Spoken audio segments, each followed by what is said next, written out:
Hello SOS family. I'm going to be talking about a subject, but before I reveal it to you, I'm going to give you a hint.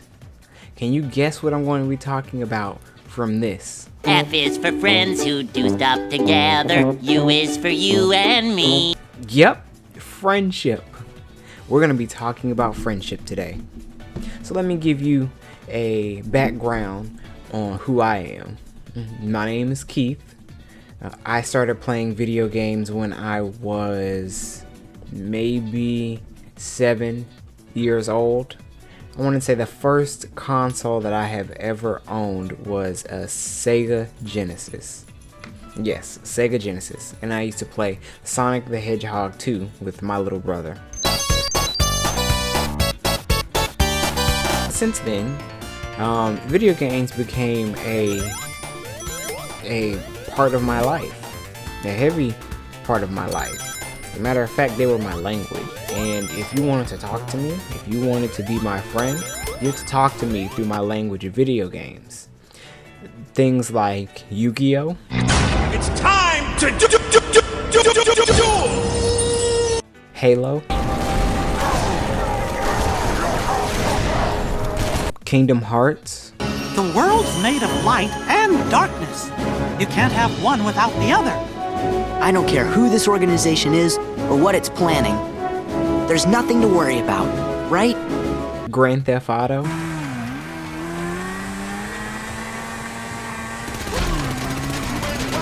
I knew I shouldn't be playing that, but I was. Pokemon.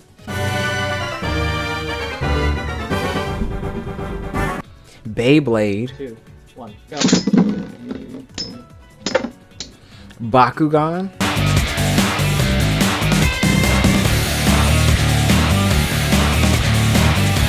And Naruto Ultimate Ninja Storm.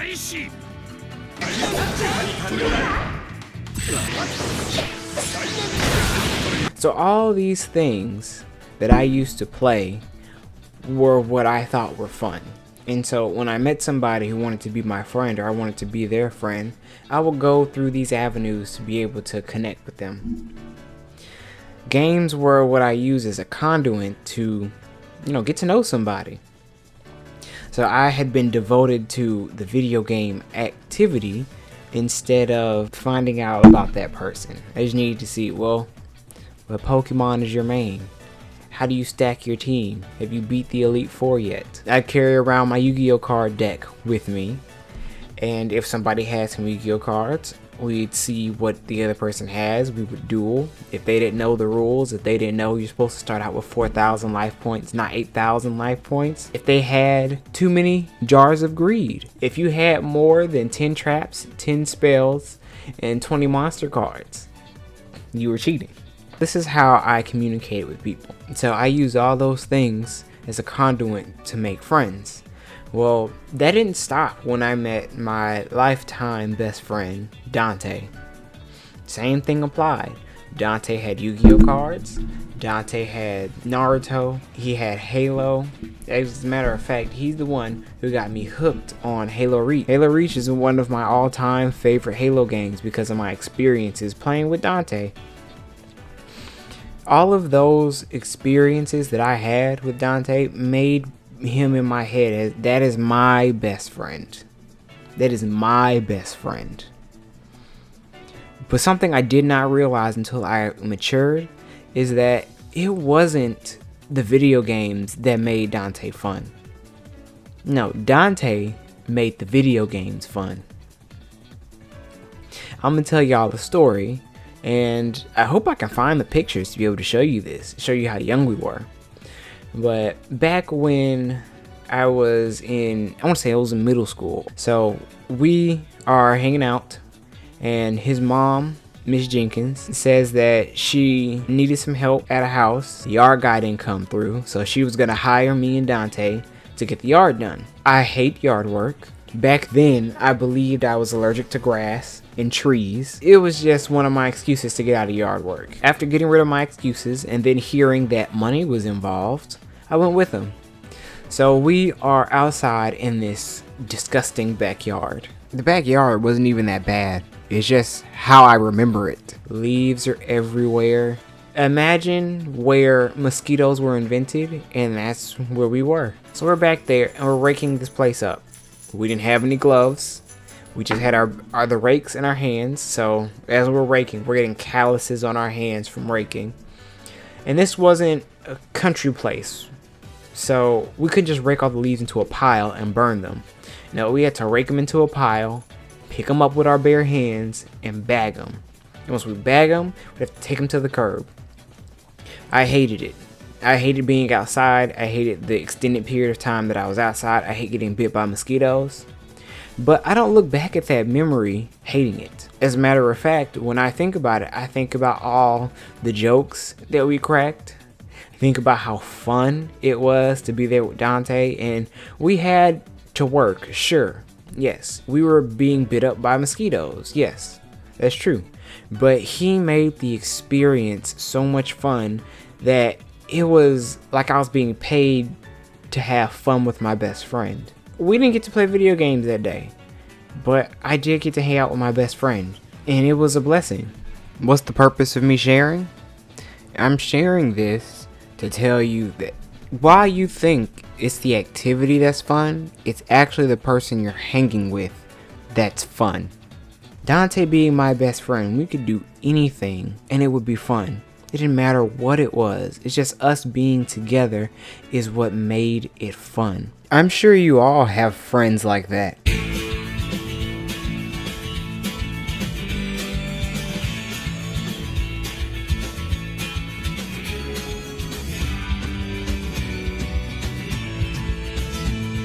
I used to use the video games as a way to bond with people, and that was not really a good barometer for determining lifelong friendships.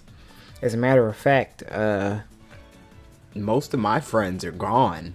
I guess that's what the enemy wanted me to be, antisocial or something, for me not to want to meet people. But after I graduated high school, I stopped having time to play those games that I would use to determine if I was going to be your friend or not. You know, I had a job. Most people don't understand when you start working, all that free time you used to have sitting around in your parents' house, all that disappears. And at this point, I had just became a committed Christian. A committed Christian is someone who dedicates their time to living out how the Bible says we should live and how God wants us to live, and actively seeks out a relationship with God. But being a committed Christian takes a lot more work. It is a commitment. Therefore, you have to devote more of your time. I'm not saying that I am a better human being than someone else, because they have not fully devoted themselves to God, even if they are a Christian. I'm trying to be tactful because I want to say that I am better than most people because they do not commit. And if you're not going to commit, then you're a waste of my time. But the Lord doesn't want me to say that. So, being a committed Christian requires that you devote time in the Word every day. Make sure that you do not put things over God, having idols. And it takes regular practice on hearing God and knowing what He is saying to you. All of those things took up the time that I used to spend on video games. I used to spend about 12 hours a day with my Xbox on. Now, I am lucky if my Xbox gets turned on a weekend. I mean, it's just life. As a matter of fact, my life is a lot better now that I don't have 12 hours to spend on the Xbox every day. But being a committed Christian, you know, one of the things for me to be a Christian that I told God is, you need to give me a wife and a family, because that's all I've ever wanted. And if you're my provider, you'll provide those things for me. And He was like, bet. Okay. Cool, I got you. So not only when I submitted to Him did He give me a wife and a family, but He gave me a car, He gave me a house, He gave me a career. I mean, did I say He gave me a house? Did I show y'all the car? Have y'all seen my family? Look at my family. Now, have y'all seen my wife? And He put me in the best job in the world. I love being here.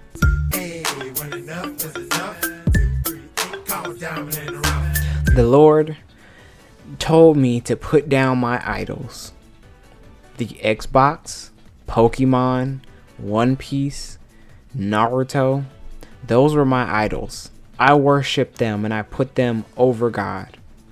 If I was going to be a committed Christian, I had to make sure God was first. So he told me to put those things down. In doing so, I put down some of the things that I had built the foundation of my relationships on. First people to fall off, my Xbox friends. I let them know what God was doing in my life and that I wouldn't be online as much. And they were cool with it at first. But when I stopped showing up Monday, Tuesday, Wednesday, Thursday, Friday, they weren't happy with me. And of course, you're not going to be happy not seeing your friend anymore, but it's my lifestyle. So they fell off first. And then some of my family members were not down with my lifestyle change. Me being a committed Christian involved me not going out as much as I used to. Some of the atmospheres I was jumping into were not good for me. So they fell off as well. Cameron stayed. He is super loyal. So if Cameron is down for you, he's down with you for life. I love my brother Cameron because he did that for me. Now, God never told me that I cannot go back to any of these things. He didn't say I couldn't watch One Piece. He didn't say I couldn't play video games. All he said to me was put them in their proper place. Once I put these things in their proper place, my friendships started to fade because they were not cool with what I needed to do to fully commit myself to God. The upgrade that God was giving me for being obedient, they didn't want. They probably did want an upgrade, but they didn't want to put in the work. You know, God tells us that when we stop putting idols in front of him, he'll show us the things that we have been wasting our time and our money on and have us devote our time and our money to things that are going to benefit us. And that's one of the reasons why some of my friends now are not here with me. How I don't spend time with my best friend Dante anymore. God was giving us upgrades and he decided that the stipulations for getting these upgrades were too much and he wasn't going to do them. My brother Emmanuel, he decided that the upgrades God was going to give us, the work that it takes to get them, he wasn't going to do it. I'm still here, even though, yes, sometimes it is difficult to put in the work to get the upgrades.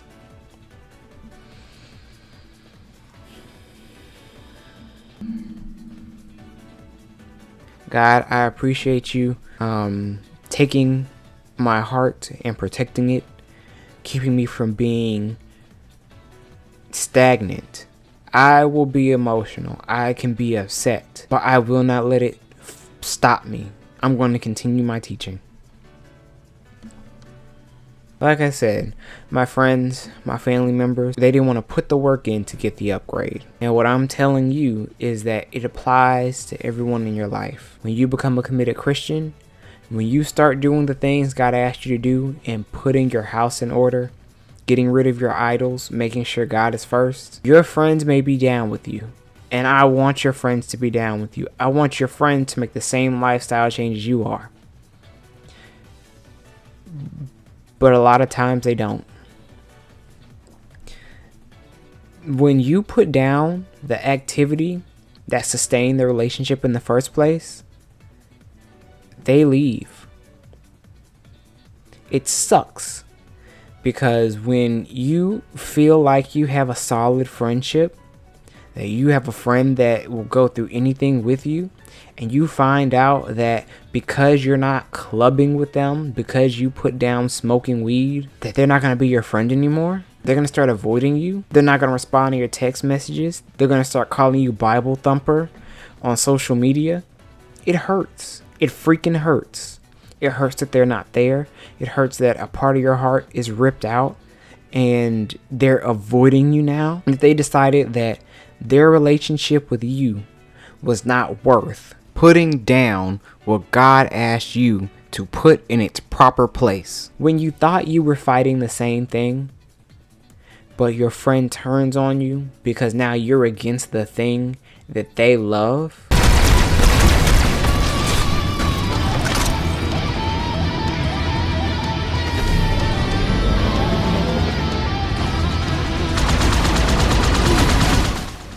He kills you. I tell you this to encourage you, my fellow hurt warriors, that you should not be offended. You shouldn't be offended because they're not rejecting you. They're not separating themselves from you. No, no, no. It's your Father. They are separating themselves from God. They are rejecting God. They see what God is doing in your life and they want it. However, they don't want the work, so they avoid you because they are avoiding God. I need you to know that they are not rejecting you, they are rejecting God. So don't take it personal. I just talked about your relationships not being sustained because you no longer do those activities. However, what would sustain a relationship? Gossip. No! Illness. No! Food. No! God. Yeah, God. Put God on it, and it makes it wonderful. It's a good barometer to sustain your relationships. Not video games, but God. Let me show you in the Bible about a relationship being sustained by God. So I'm going to show you in the Word of such a relationship. We're going to be in 1 Samuel chapter 18. So to give you some background on what just happened, David slayed Goliath. Saul, being astonished, calls David back over and starts giving him the rewards that he was going to give whoever slayed Goliath. So after their little chit chat, Jonathan, who was waiting outside the tent, sees David come out, and then this scripture happens. After David had finished talking with Saul, Jonathan became one in spirit with David, and he loved him as himself. From that day, Saul kept David with him and did not let him return home to his family. And Jonathan made a covenant with David because he loved him as himself. Jonathan took off the robe he was wearing and gave it to David, along with his tunic and even his sword, his bow, and his belt. I'm not sure if y'all know what that meant back then, but let me give you a real life example.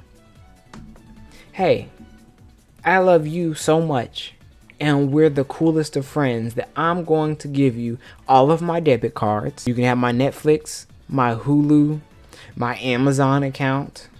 You have access to all my credit cards, and I'll give you my social security number. In case you need to apply for a loan, here's a copy of my driver's license because I trust you like that. Further on in the account, Saul is jealous of David's popularity because David is a goon. He's awesome. He's slaying Philistines left and right. And Saul believes that David's going to come for his throne. Now, Saul doesn't know what we know, but we know God anointed David to be king. Saul doesn't know this. So he has the urge to kill David because of the tormenting spirit. I do want to say, they do say in the Bible that God sent a spirit to do that. That's not what happened. God doesn't send evil spirits on people. The devil sends evil spirits. It's evil, it's tormenting. That lines up with the devil. Duh. But no, Saul's envy gave room for the devil to torment him day and night, for him to feel this way. So he tried to kill David numerous times. David, afraid of his life, is going to run away just to escape Saul. Jonathan sees him, and we go to 1 Samuel 20, and they start talking about it. David was about to skip out of town, but Jonathan said, no, don't do that. I'm going to ask my father, because he wouldn't do anything without trying to tell me first.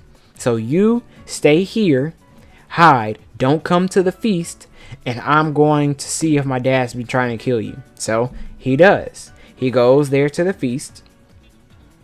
His dad does try to kill David. He gets pissed off. I mean, for real mad when David doesn't show up. So Jonathan comes back and tells David. But I'm going to hone in on verse 14 through 17. This is Jonathan's heart for David. But show me unfailing kindness like the Lord's kindness as long as I live, so that I may not be killed, and do not ever cut off your kindness from my family. not even when the Lord has cut off every one of David's enemies from the face of the earth. So Jonathan made a covenant with the house of David, saying, "May the Lord call David's enemies to account." And Jonathan had David reaffirm his oath out of love for him, because he loved him as he loved himself. Did y'all hear that? Jonathan said to David, "I know my dad is crazy. I didn't know he tried to kill you, but I'm gonna go check it out. If I don't make it back and I die, continue to be kind to my family. Take care of my descendants. The Lord is going to cut all your enemies out the way for you, and you're going to prosper, and I know this. Make sure you're kind to my family, and I love you, and be on your way." That's what he said, and he reaffirmed their friendship. That is amazing. What kind of friend do you know that would put themselves in a position to be exiled from their family, to betray their blood friend, ask you to take care of their household when they die? Yeah, my dad's crazy. He's gonna kill me for this. If I don't make it out, take care of my family. Who do you know does that? But that's Jonathan.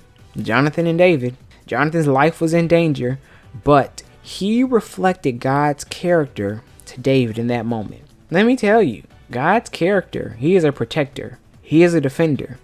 And Jonathan went in there and risked his life to protect and defend David. You know, all of 1 Corinthians 13 is a reflection of God's character. And the barometer that you should use to determine your friendships is being a reflection of God's character. You should really examine your relationships.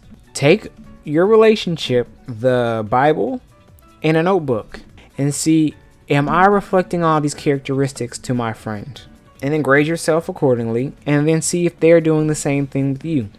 That's the barometer. Having the foundation of God as your friendship is what keeps your friendships sustained. This show is Avatar: The Last Airbender, and this is Prince Zuko. His dad burned him and banished him from the Fire Nation until he brought back the Avatar, the only person who could stop his dad's plans from world domination. Throughout the show, Zuko realized that he's been on the wrong side, and he switches sides to join the Avatar. But once he does that, he realizes that he can't firebend anymore. And it's because he used to draw his firebending from his anger and determination to be accepted by his dad again. And without that anger, he couldn't firebend. So, on episode, they journey to the origin of firebending, when the dragons gave firebending to people. So they learn the origins of firebending, and now he's able to perform feats like this. All of this came from going back to the right source. Now he can control his anger. He can firebend powerfully with love and kindness and peace in his heart. And it's more powerful than when he was just using anger to fuel it.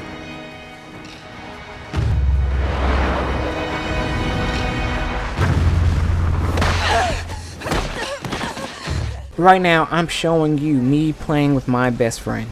No, not Dante. My mom. Yes, my mom is doing this. My best friend is playing Halo with me. Why? Because she exemplifies 1 Corinthians 13 with me all the time.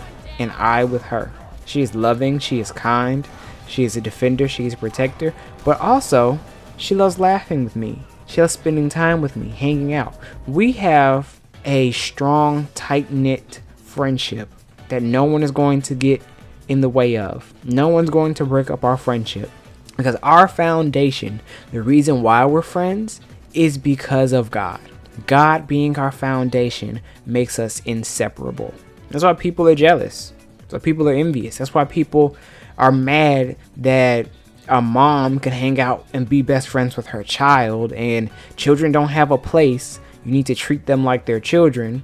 And she doesn't listen to it because she knows that God being the foundation of our relationships makes us friends. And as a matter of fact, I act better than all these parents that want their kids to do that, and I act better than their kids. So I mean, it is what it is. Y'all can continue to hate, but at the end of the day, God being the foundation of your relationships is going to sustain your relationships. You see, God is our source. God created people. He's the source of people. So he is the source of people's relationships. You guys have read the scripture in Ecclesiastes, but if you have not, let me show it to you. Ecclesiastes 4:12. Though one may be overpowered, two can defend themselves. A cord of 3 strands is not easily broken. Well, who do you think the third strand is? God. God sustaining our relationships is the third strand. It's so easy to throw God out of our relationships when the first thing we should do is build our foundation on God. Bringing God with you for all those activities is a good idea. You know, you think when you become a committed Christian, you can't drink alcohol anymore, you can't smoke cigarettes or weed. With God being the source, bring him to all the activities that you feel like you can't do. If you feel like going to a club, go to a club. Bring God with you. I want to go to a club. I have not been, and I intend on going. However, when I go, I'm going to bring God with me. God and I are going to walk in there. We're going to dance. We're going to have a drink, and we're going to have a good time. I'm not going to participate in dancing with another woman that's not my wife. I'm going to do my own thing. Me and God are going to have a good, chill time there. When we leave, we'll think, what was enjoyable? What wasn't enjoyable? What do I want to do again? Do I even want to do that again? And that's what we'll do. You know, God being the foundation of your friendships, you and him can do things on your own. Yes, you can be by yourself in a house, but have just as much fun as if another person was there, because God is there with you. You can sit there and watch an entire movie with God, and you guys sit there and laugh or pick apart the movie, what you liked or what you didn't like about it. That's why when your friendships are reflecting the characteristics of God, you enjoy it because you love God and you love his personality and you love his nature. So when they're reflecting him, you feel that much closer because you are that much closer. Because not only is God with you, but you have a physical representation of God. In closing, let me show you guys some more of me playing with my best friends. It's not perfect. For example, I keep trying to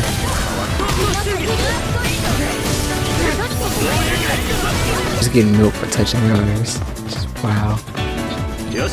There's a way I can stop the right. Use your move though. Nope. Lightning streak. Oh crap, he got up so fast.